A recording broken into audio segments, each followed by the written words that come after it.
I sometimes wondered when exactly my marriage had begun to feel more like a routine than a romance.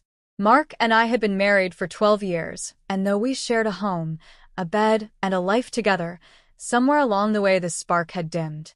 He was a good man, dependable, always focused on his work, always tired by the time he came home. Our evenings were usually spent with him on the couch half asleep, while I busied myself with house chores or reading in silence. There was nothing wrong, not really, but there was nothing thrilling either. It was in that emptiness, in that quiet longing, that temptation found me. It began innocently, as these things often do. Our new neighbor, Ethan, had just moved in next door. He was 26, recently graduated, ambitious, and full of that easy energy that reminded me of a time when I too felt alive and untamed. I first met him on a warm Saturday morning when he was struggling to carry boxes from his truck. I had stepped outside with a basket of laundry and couldn't help but notice him. Broad shoulders under a fitted t-shirt, messy dark hair falling into his eyes, and a smile that was both boyish and disarmingly confident. "Need a hand?" I had asked, trying to sound casual. He laughed, that low, warm sound that already felt too dangerous to my senses. I'd never say no to a beautiful neighbor offering help. His words shouldn't have made my skin heat the way they did. But they lingered with me as I helped carry a box, as he introduced himself, as our fingers brushed for just a moment too long when I passed him the tape. It was harmless, I told myself. Just charm. Just youth. Nothing more. Yet from that day on, I became aware of him in a way that unsettled me. I noticed when he came home from his runs, shirt clinging to his chest, sweat glistening across his jaw. I noticed his deep voice carrying over the fence when he spoke on the phone. And I noticed how often he smiled at me, how his eyes held mine a little longer than necessary, as though he saw through the facade of a perfectly content wife and knew there was something inside me that craved more. The first real moment of temptation came one late afternoon. Mark was working late, as usual, and I was out in the yard watering the flowers. Ethan was fixing something on his porch, shirtless, muscles shifting under his skin with each movement. He caught me looking. God, I hadn't meant to stare, but I couldn't help myself. Instead of pretending not to notice, he smirked, his gaze steady, bold. "You always take such good care of your garden," he said, walking over to the fence that divided our yards. "It looks beautiful. Guess I know where I should come for tips." His nearness made my pulse skip. I told myself to keep the conversation short, polite, but I found myself smiling, lingering, teasing him back about his lack of green thumb. It was harmless, yet the way he leaned against the fence, eyes traveling over me in a way that made my skin prickle, was anything but. That night, lying beside Mark, who was already asleep, I couldn't get Ethan's smirk out of my mind. My body ached with an awareness I hadn't felt in years, a restless hunger I tried to ignore. Days passed and the tension grew. We'd cross paths often, at the mailbox, outside with the trash bins, while he jogged past me during my morning walks.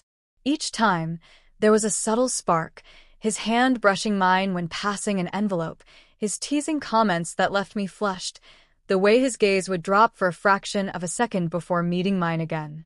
I tried to convince myself it was all in my head, that I was imagining the pull. But deep down I knew he felt it too. The breaking point came one evening when Mark had left for a business trip. I had just returned from the grocery store, arms full of bags, when Ethan appeared at his door. "Need help with those?" he asked, already crossing over before I could respond. He carried the bags inside, setting them on the counter, his presence filling my kitchen in a way that felt both comforting and dangerous. We ended up talking over a glass of wine, laughter spilling easily between us. He told me about his dreams, his restless energy, how he hated the idea of living a life that felt dull or predictable. His words sank into me, hitting a place I didn't want to acknowledge, that quiet fear that my own life had already become exactly that. When our laughter faded, there was a silence, heavy and charged. I felt it before it happened. The shift, the magnetic pull. His gaze dropped to my lips, then back to my eyes, and for a moment I forgot to breathe. "Ethan," I whispered, my voice trembling, a warning to both of us. But he stepped closer, slowly, giving me time to stop him. His hand brushed mine on the counter, warm, steady. My heart thundered as I looked at him, every rational thought screaming at me to back away, to remember my vows, my marriage, my life. And yet my body leaned toward him, craving what I had been starving for: heat, passion, desire. When his lips finally touched mine, it was soft at first, almost hesitant, as if asking permission. But the second I kissed him back, all restraint vanished.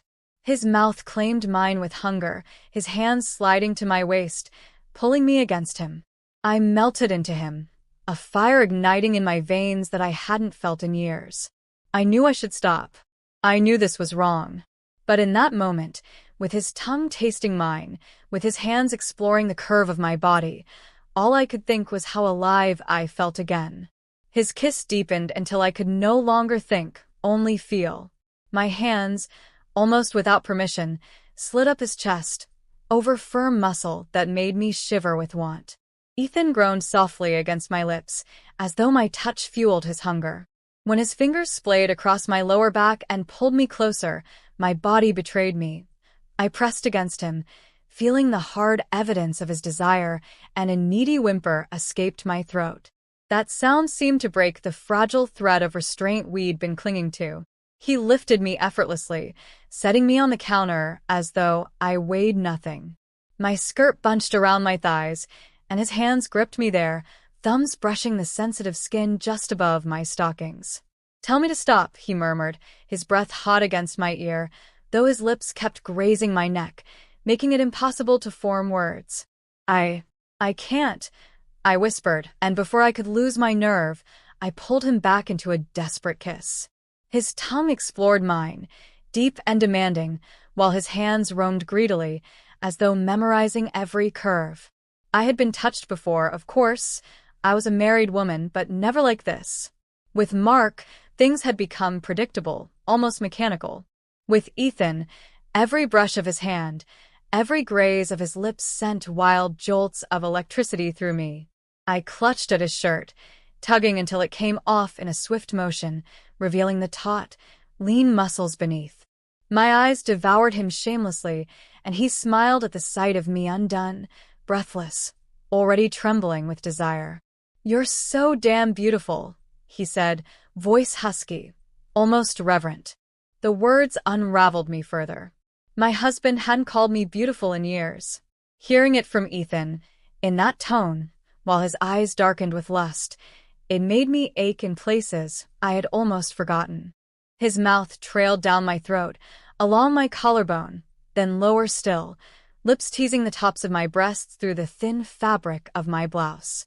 My fingers tangled in his hair, arching into him, desperate for more. When his hand slipped under the fabric, cupping me with firm heat, I gasped. "Ethan," I moaned, torn between guilt and overwhelming pleasure. He lifted his head, eyes burning into mine. "Say you want this. Say it, and I won't hold back." The confession hung heavy between us. It wasn't just lust, it was a hunger that had been simmering for weeks, months even, though I had denied it. Now it was undeniable. "I want this," I breathed, voice breaking with need. "I want you." That was all he needed. His mouth crashed back onto mine, his hands sliding with urgency as he lifted me off the counter. I wrapped my legs around him instinctively, letting him carry me down the hallway to the living room. He laid me on the couch, hovering over me, his body radiating heat and power. I reached for him, fingertips tracing down his chest, lower and lower until I felt him shudder beneath my touch. The way he looked at me then, like I was the only woman he had ever wanted, made my heart clench even as my body burned. He peeled away my blouse slowly, deliberately, as though savoring the reveal. My skin prickled under his gaze, my pulse wild. When his lips found my bare skin, hot kisses trailing down to my stomach, I arched against the cushions, unable to hold back the flood of sensation. It had been so long since I'd felt this alive, this desired. Each kiss, each touch, pushed me closer to surrender. Yet, beneath the haze of passion, a whisper of guilt still echoed.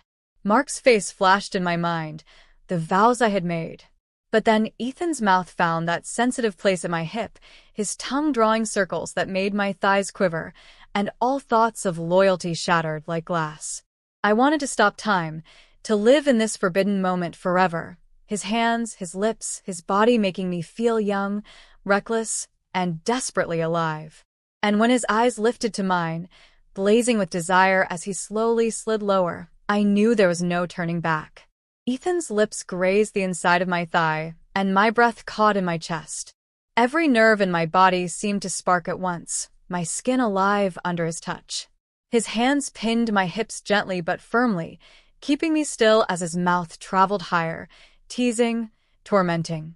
"Ethan," I gasped, my fingers tangling in his hair, my body arching to spite myself.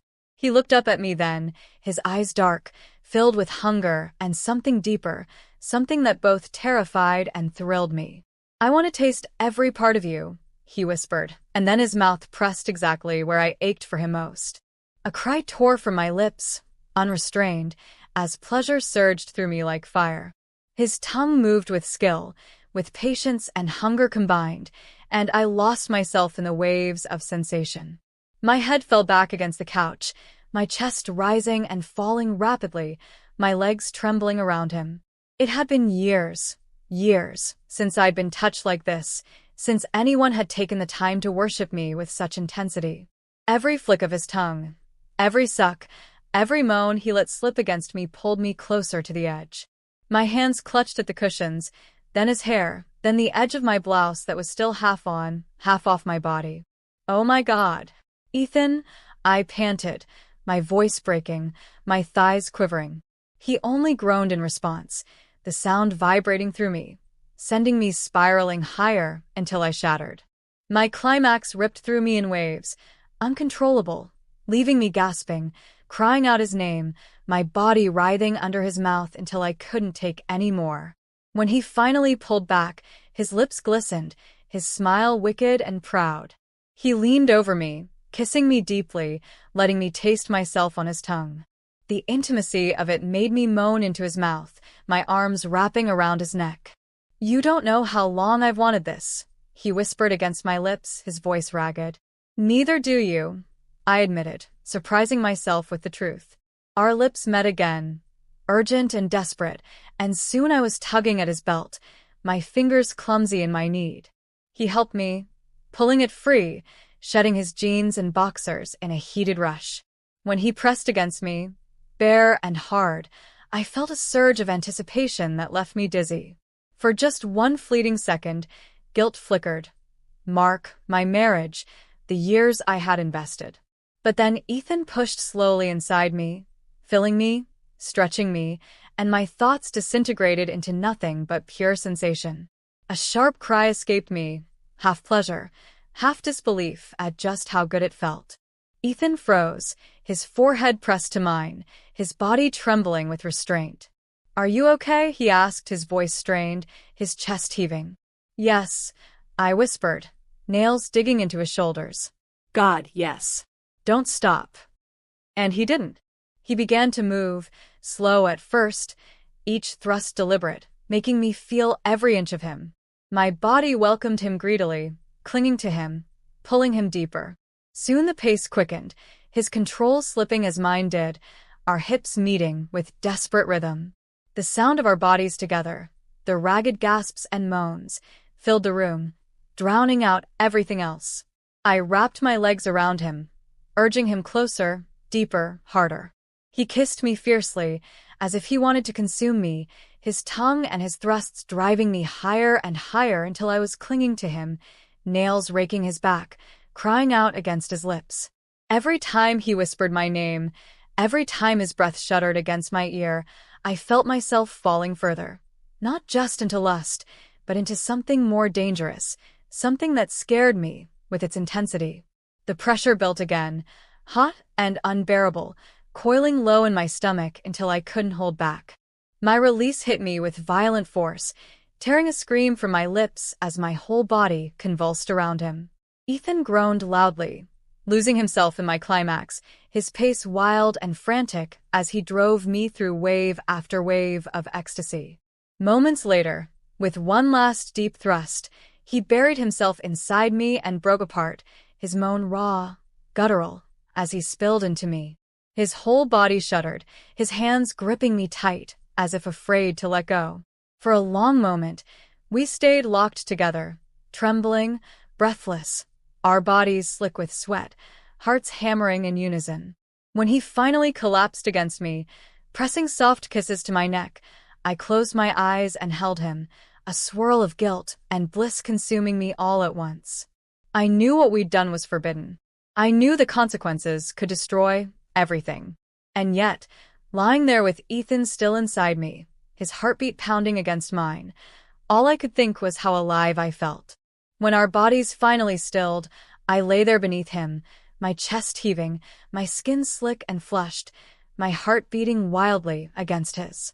Ethan brushed his lips over mine one last time, softer now, tender, and it shook me more than the raw passion had. For a moment, the world outside didn't exist. There was no Mark, no marriage, no consequences. Just this man who had awoken something in me I thought was gone forever. But the silence after was heavy. My fingers lingered on his back, nails faintly marking his skin, while reality began to creep in. The weight of what I had done pressed against me, even as my body still hummed with aftershocks of pleasure. "Linda," Ethan whispered, his voice low and unsteady. "I don't regret this. Not 1 second. But I know what it means for you." I closed my eyes, his words slicing through me. He was young, free, unburdened by vows or responsibilities. I, on the other hand, was a wife who had just crossed a line that could never be erased. "I shouldn't have," I murmured, though my hands were still clutching him, refusing to let go. "God, Ethan, I shouldn't have." He pulled back enough to look at me, his eyes searching mine. "Maybe. But you wanted it. Just like I did. You needed it." Tears pricked at the corners of my eyes, not from regret of the moment, but from the truth in his words. I had needed it. I needed to feel desired, alive, seen. And he had given me that in a way my husband hadn't in years. He kissed my forehead, lingering there as if reluctant to move. But eventually, he pulled away, standing and retrieving his clothes.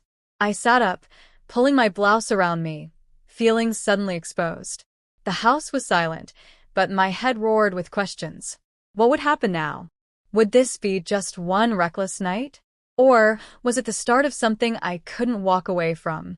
When Ethan dressed, he paused at the door, looking back at me with an intensity that made my breath hitch. "I don't know what this means for us," he admitted. "But I know I don't want it to be the last time I hold you like that." His words sent another wave of heat through me, tangled with dread and longing. I couldn't answer. I didn't trust myself to. He left quietly, the click of the door echoing in the stillness. Alone, I sat on the couch, my skin still warm from his touch, my lips still tingling from his kiss, my heart torn in two. I had broken vows, betrayed the man who trusted me, but I couldn't deny the truth. Ethan had awakened something I could no longer ignore. When Mark returned 2 days later, tired from his trip and oblivious to the firestorm inside me, I hugged him at the door, forcing a smile. His arms wrapped around me, familiar but lacking the heat I had just tasted. And as I pressed my face into his shoulder, I knew I was standing at a crossroads. I could bury what happened, pretend it was a mistake, lock it away as a one-time lapse of judgment. Or I could admit the deeper truth, the truth that terrified me most. That I was no longer the same woman I had been before Ethan. That a younger man had driven me wild, had reminded me how it felt to be truly alive, and I couldn't simply forget. As Mark kissed my cheek and moved past me into the house, my gaze drifted to the window, where I knew Ethan's light would soon flicker on next door. My body tightened at the thought, my lips curving into the faintest of smiles.